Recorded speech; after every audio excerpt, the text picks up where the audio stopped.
As the storm develops, the Plumtree team is excited for a chance to paddle out at one of their favorite breaks along the Space Coast.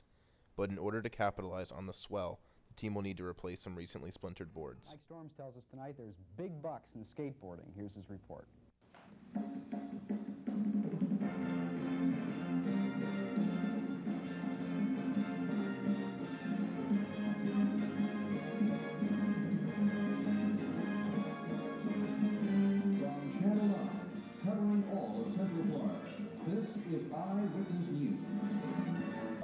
Thursday morning and also Thursday night in Central Florida can expect some rain shower possibilities by the afternoon. Around state at this hour, 76 in Miami, 69 in Tampa, 71 over in Pinellas, 53 the cool spot right now. That's up in Jacksonville. Let's take a look at the present conditions. Right now in Orlando we're at 68 degrees, the winds out of the north at 12, humidities at 71%.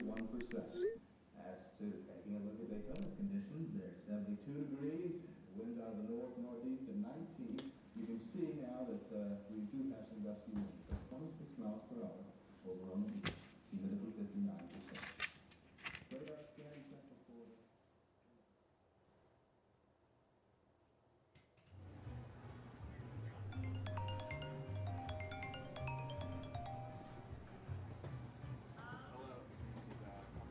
Hi, can I place an order for a number 1 and number 2? Be right about 15 minutes. Alright, cool. See you in 15. Bye.